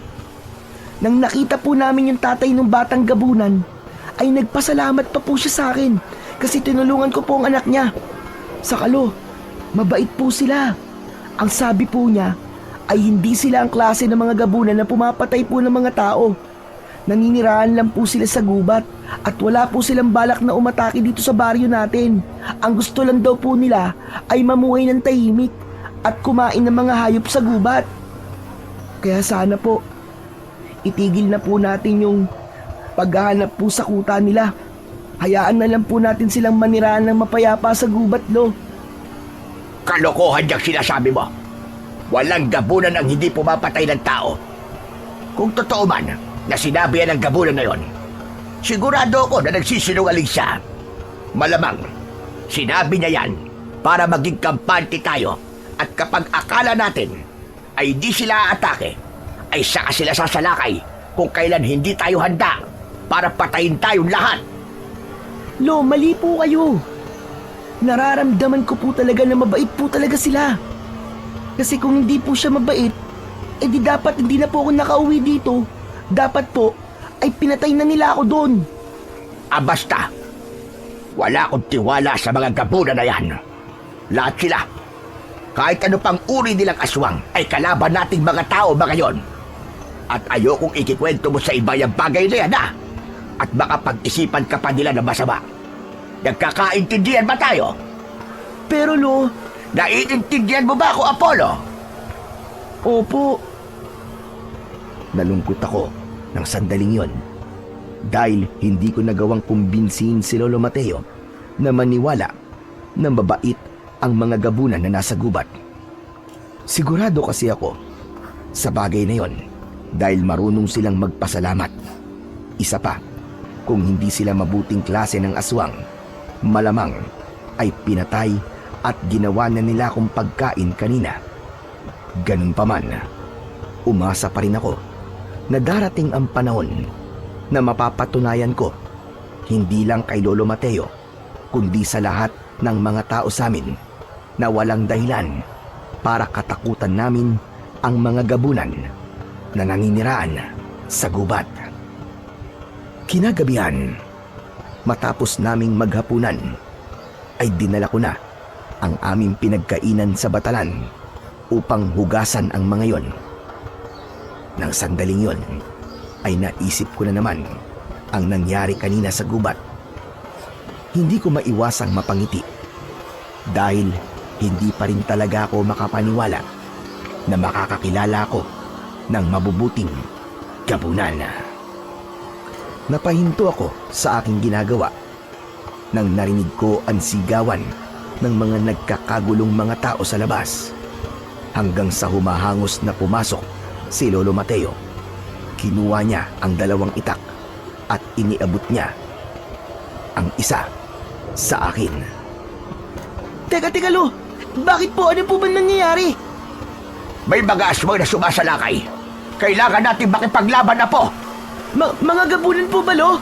Hindi mga gabunan, mga pagkaraniwang uri na mga aswang. Pero marami sila, Apo. Tara na, kailangan tayo ng mga tao. Ipagtanggol natin ang baryo. Magkasama kaming lumabas ng bahay at sumalubong sa amin ang mga aswang na sumasalakay sa mga tao. Merong pumapasok sa loob ng mga bahay. Nagulat ako sa dami ng mga aswang na yon. Kahit pangkaraniwang uri lamang sila ng mga aswang, ay nakita ko kung paanong nahirapan ang mga manunugis sa aming baryo na makipaglaban sa kanila. Marami na nga sa mga manunugis ang sugatan. Napapitlag ako nang marinig ko ang pagsigaw sa akin ni Lolo Mateo. Apollo! Kumilos ka na! Bilisan mo! Doon na ako nagsimulang makipaglaban sa mga aswang gamit ang aking matalas na itak. Isang aswang kagad ang umatake sa akin. Mabilis naman akong umilag. Tatagain ko sana siya, pero mabilis niyang nahawakan ang kamay ko. Napasigaw ako nang akmang sasakmalin ako ng aswang. Pero laking gulat ko nang dumating yung tatay ng batang gabunan na tinulungan ko. Hinawakan niya ang muka ng aswang at itinulak niya yon papalayo. Binuhat niya ang aswang at saka malakas na ipinagbalibagan sa lupa. Malakas na tinapakan ng matandang gabunan ang muka ng aswang hanggang sa madurog yun. Hindi ako makapaniwala na ganong kalakas ang gabunan upang madurog ang ulo ng isang aswang. Humarap sa akin ang gabunan at saka siya naglakad papalapit sa akin. Bata, bilang pagganti sa iyong kabutihan, nandito ako at ang aking mga alagad para tulungan kayo sa inyong laban sa mga aswang. Mamang gabunan, maraming salamat po sa inyo. Hindi ako makapaniwala nang mula sa gubat ay lumabas ang napakaraming gabunan. Inatake nila ang mga pangkaraniwang aswang. Walang nagawa ang dami ng mga aswang na yon sa lakas at bilis ng mga gabunan. Para lang silang pinaglalaruan ng mga malalakas na gabunan. Maging si Lolo Mateo at ang iba pang mga manunubis at ang ibang mga tao ay naguluhan sa nangyari. Alam ko na hindi sila makapaniwala na tinutulungan kami sa pakikipaglaban ng pinaniniwalaan nila na alagad ng dilim na mga gabunan. Tumakbo ako papalapit kay Lolo Mateo. Humawak ako ng mahigpit sa braso niya. Hindi ko muna siya kinausap dahil ramdam kong gulat na gulat pa rin siya sa kanyang nasasaksihan. Mabilis na naubos ng mga gabunan ang mga pangkaraniwang aswang. Nang lumapit ang matandang gabunan sa akin, ay humarang sa kanya ang mga manunugis. Iniumang nila sa matandang gabunan ang kanilang mga itak. Wag! Teka, sandali lang po mga kasama! Hindi natin kalaban ng mga gabunan. Hindi niyo ba nakita? Tinulungan nila tayo na patayin ng mga pangkaraniwang aswang. Kakampi natin sila. Ano ba sinasabi mo, Apollo? Imposibleng maging kakampi natin ang mga gabunan na yan. Kampon sila ng kadiliman at dapat sa kanila ay patayin. Pero Lo, ano ba kayo? Nakita niyo naman po kung anong ginawa nila, di ba? Tinulungan po nila tayong labanan ang mga pangkaraniwang aswang.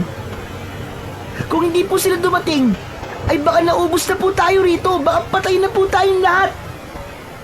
Utang po natin sa kanila ang mga buhay natin. Kung ganon, yan pala ang lolo mo na sinasabi mong punong manunugis sa lugar na ito. Ikaw ang gusto kong kausapin.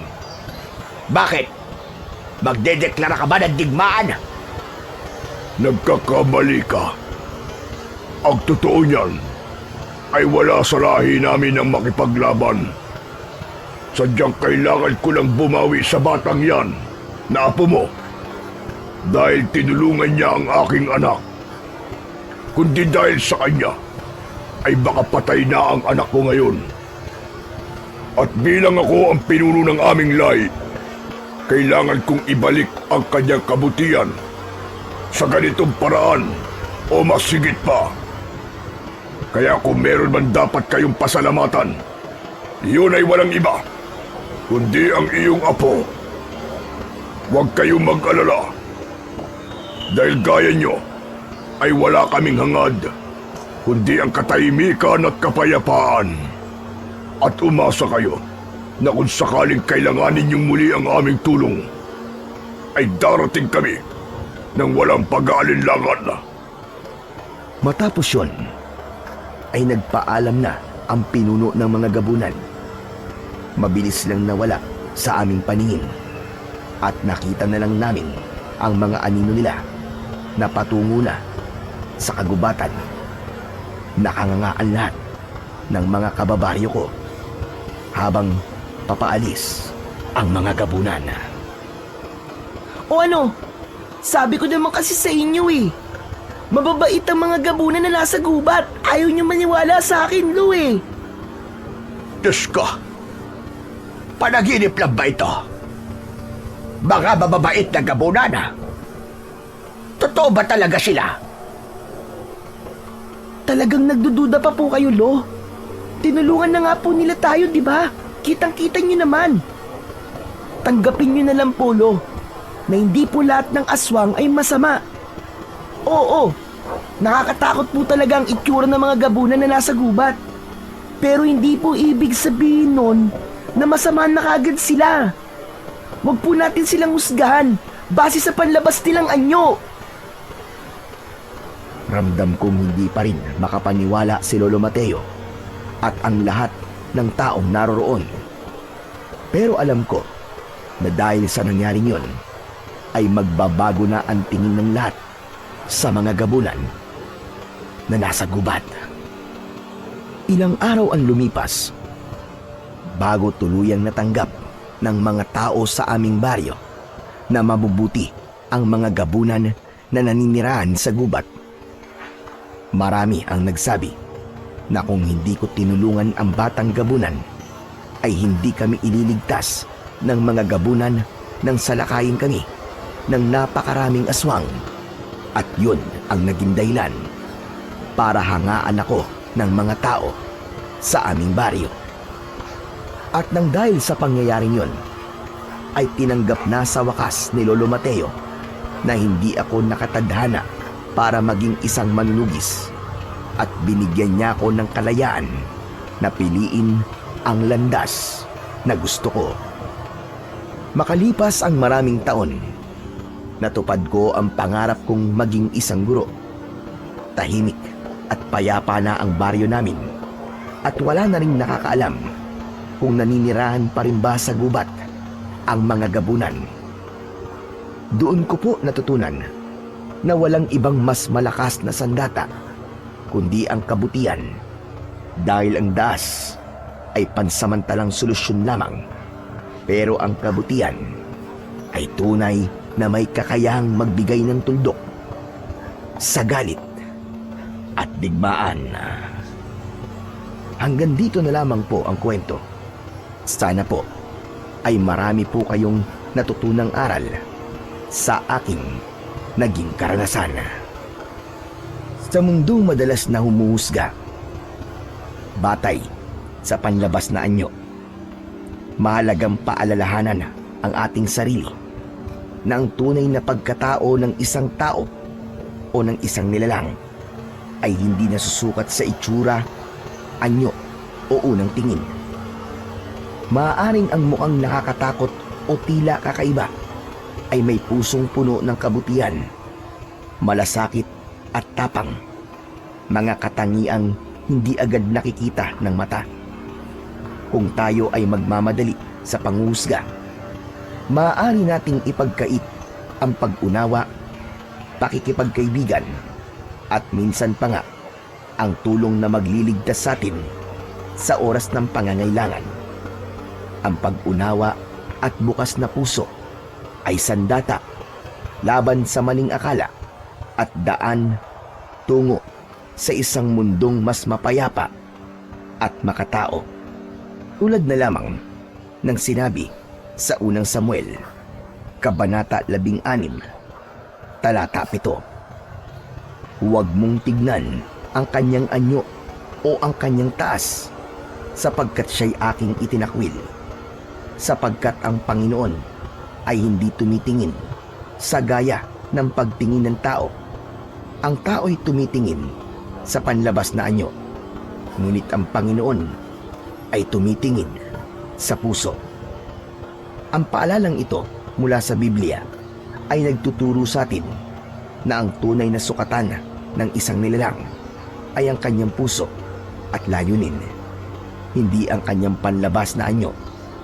Sa pagsunod dito, tayo ay matututong mabuhay nang walang kinikimkim na galit o kaaway at patuloy na gagawa ng mabuti at may pag-ibig para sa ating kapwa. Dahil kung mahal mo ang iyong kapwa, ay mahal mo rin ang Panginoong Diyos. Hanggang dito na lamang po, at maraming salamat po sa inyong pakikinig, at pagpalain nawa kayo ng puong may kapal.